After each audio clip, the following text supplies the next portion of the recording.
नमस्कार दोस्तों, आज हम बात करेंगे इतिहास की सबसे मशहूर और विवादित रहस्यमयी कहानियों में से एक, बर्म्यूडा ट्रायंगल की। 5 दिसंबर 1945 दोपहर के 2:10 फ्लोरिडा के fort Lauderdale naval air station से 5 टॉर्पीडो बॉम्बर विमान उड़ान भरते हैं। यह मिशन कोई गुप्त सैन्य ऑपरेशन नहीं था। यह एक रूटीन ट्रेनिंग फ्लाइट थी जिसका नाम था फ्लाइट 19। इन 5 विमानों में कुल 14 क्रू मेंबर्स थे। स्क्वाड्रन को लीड कर रहे थे अनुभवी पायलट और युद्धवीर चार्ल्स कैरल टेलर, जिन्हें आसमान पढ़ने का सालों का अनुभव था। मौसम साफ था, समुद्र शांत था, सब कुछ सामान्य था। लेकिन उड़ान के करीब 2 घंटे बाद सब कुछ बदल गया। अचानक टेलर रेडियो पर घबराई हुई आवाज में बोलते हैं, Both my compasses are out. I don't know where we are.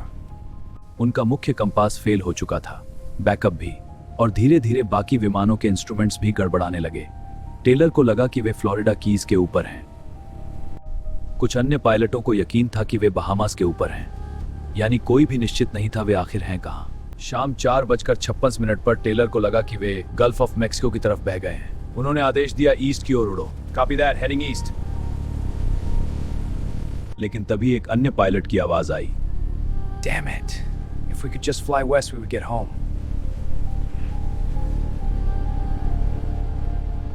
अब आसमान में सिर्फ अंधेरा ही नहीं, भ्रम भी गहराता जा रहा था। 7:04 पर टेलर का आखिरी संदेश मिला, All planes close up tight. We will have to ditch unless landfall. We all go down together.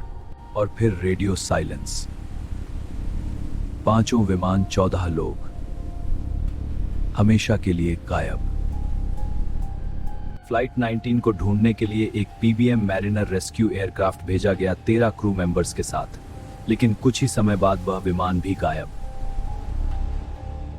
अब कुल 27 लोग लापता थे। यूएस नेवी ने उस समय का सबसे बड़ा सर्च ऑपरेशन शुरू किया। समुद्र और आसमान छान मारा गया।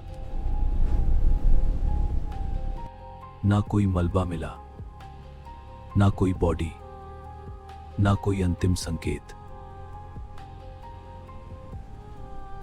जहां ये घटनाएं हुई, वही इलाका आज बर्म्यूडा ट्रायंगल के नाम से जाना जाता है।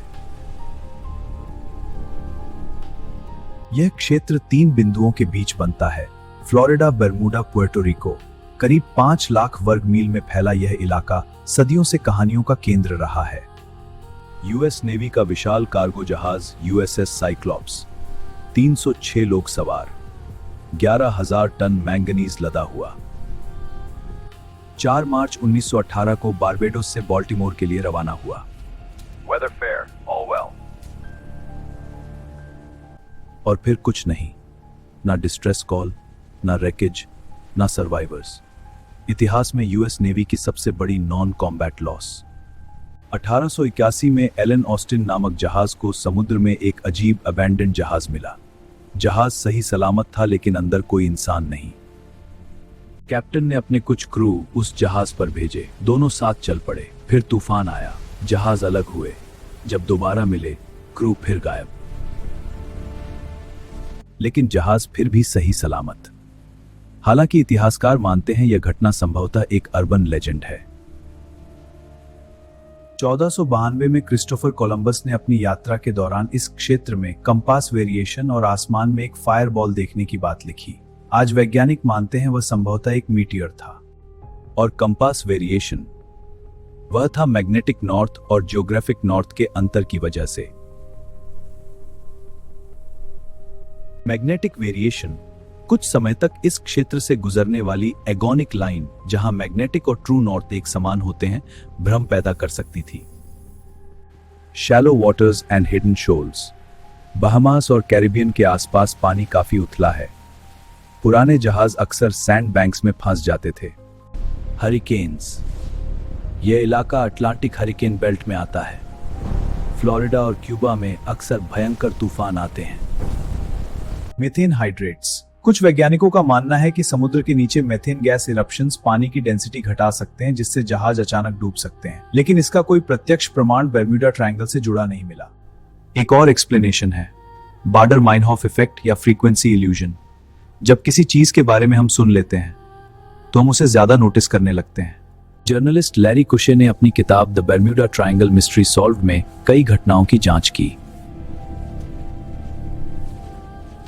उन्होंने पाया कई घटनाएं बढ़ा चढ़ाकर बताई गई थी। कुछ गलत रिपोर्टिंग थी, कुछ तो हुई ही नहीं थी। यूएस कोस्ट गार्ड ने स्पष्ट कहा, we do not recognise the Bermuda Triangle as a geographic area of specific hazard. NOAA ने भी कहा, इस क्षेत्र में डिसअपीयरेंस रेट दुनिया के अन्य व्यस्त समुद्री क्षेत्रों से अलग नहीं है। और सच क्या है? सच शायद उतना ड्रामेटिक नहीं जितनी कहानियां हैं। यह क्षेत्र अत्यधिक ट्रैफिक्ड है, हरिकेन प्रोन है, स्ट्रॉन्ग गल्फ स्ट्रीम करंट से प्रभावित है, यानी दुर्घटनाएं संभव हैं, लेकिन अलौकिक नहीं। तो क्या बर्म्यूडा ट्रायंगल सच है? हां, एक ज्योग्राफिकल क्षेत्र के रूप में, लेकिन Devil's Triangle, sea of doom, शायद वह हमारी कल्पना, डर और रहस्य प्रेम का परिणाम है। और शायद यही इसे इतना दिलचस्प बनाता है। अगर आपको यह कहानी पसंद आई हो तो अगली बार जब आप किसी रहस्य के बारे में सुने तो याद रखिए, हर रहस्य के पीछे या तो विज्ञान होता है या इंसानी दिमाग की कहानी। धन्यवाद।